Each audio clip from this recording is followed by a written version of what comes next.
संसद से बड़ा झटका, ईरान युद्ध रोकने के प्रस्ताव पर लगी मुहर। रिपब्लिकन सांसदों ने भी किया विद्रोह, $100 अरब के संघर्ष पर उठे सवाल। व्हाइट हाउस की रणनीति घिरी, मध्य पूर्व नीति पर बढ़ा राजनीतिक संकट। नमस्कार, मैं विजय तिवारी, आप देख रहे हैं न्यूज़बीन। अमेरिकी राजनीति में एक बड़ा और ऐतिहासिक घटनाक्रम सामने आया है। राष्ट्रपति डोनाल्ड ट्रंप की ईरानी नीति को करारा झटका देते हुए अमेरिकी प्रतिनिधि सभा ने ईरान के खिलाफ जारी सैन्य कार्रवाई को रोकने के लिए युद्ध शक्ति प्रस्ताव को मंजूरी दे दी है।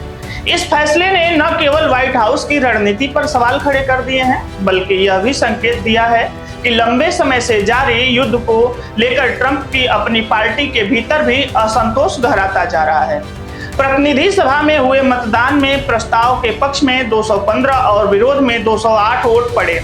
सबसे बड़ी बात यह रही कि कई रिपब्लिकन सांसदों ने राष्ट्रपति ट्रंप की लाइन से अलग जाकर डेमोक्रेट सांसदों का साथ दिया। नतीजन 3 महीने से चल रहे अमेरिका ईरान संघर्ष को समाप्त करने की दिशा में संसद ने निर्णायक कदम उठा दिया। सदन के अध्यक्ष माइक जॉनसन ने इस प्रस्ताव को रोकने की भरसक कोशिश की थी। 2 सप्ताह पहले जब यह प्रस्ताव पारित होने की स्थिति में था, तब उन्होंने सदन की कार्रवाई तक स्थगित कर दी थी। लेकिन युद्ध के बढ़ते आर्थिक और राजनीतिक दुष्प्रभावों ने अंततः विरोधी आवाजों को और मजबूत कर दिया।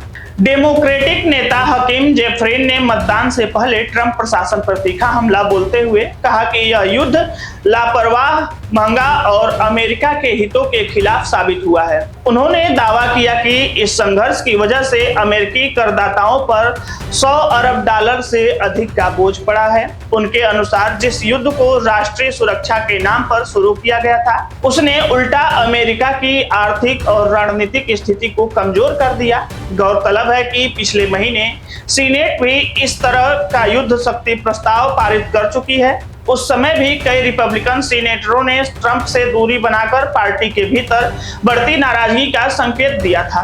अब प्रतिनिधि सभा की मंजूरी के बाद ट्रंप प्रशासन पर सैन्य अभियान को सीमित करने का दबाव और बढ़ गया है।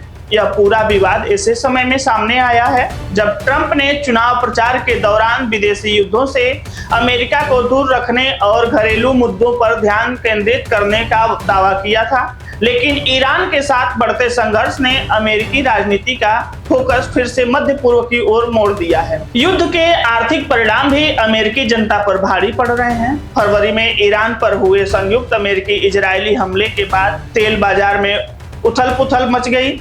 ईरान द्वारा होर्मुज जलडमरू मध्य में बाधाएं खड़ी किए जाने से वैश्विक ऊर्जा आपूर्ति प्रभावित हुई, जिसके चलते पेट्रोल और प्राकृतिक गैस की कीमतों में तेज बढ़ोतरी दर्ज की गई। इसका सीधा असर अमेरिका उपभोक्ताओं, वैश्विक बाजारों पर पड़ा। हालांकि अप्रैल में युद्ध विराम की घोषणा की गई थी, लेकिन जमीन पर हालात अब भी बेहद नाजुक बने हुए हैं। अमेरिकी और ईरान के बीच छिटपुट सैन्य हमले जारी हैं, जबकि क्षेत्र में इजराइल और ईरान समर्थित हिजबुल्लाह के बीच बढ़ता तनाव स्थिति को और जटिल बनाता जा रहा है। कूटनीतिक वार्ताएं भी किसी ठोस नतीजे तक नहीं पहुंच सकी। विशेषज्ञों का मानना है कि संसद का यह फैसला केवल युद्ध को लेकर असहमति नहीं, बल्कि राष्ट्रपति ट्रंप के नेतृत्व और उनकी विदेशी नीति पर बढ़ते अविश्वास का भी संकेत है।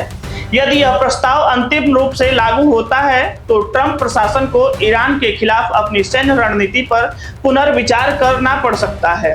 फिलहाल इतना तय है कि अमेरिकी संसद के इस कदम ने व्हाइट हाउस के लिए नई राजनीतिक चुनौती खड़ी कर दी है। अब पूरी दुनिया की नजर इस बात पर है कि राष्ट्रपति ट्रंप इस संसदीय संदेश को कैसे लेते हैं और मध्य पूर्व में अमेरिकी भूमिका का भविष्य किस दिशा में आगे बढ़ाते हैं। यह पूरी रिपोर्ट आप न्यूज़बीन पर देख रहे थे। ऐसे ही रिपोर्ट देखने के लिए न्यूज़बीन को सब्सक्राइब करें, वीडियो को लाइक करें, शेयर करें।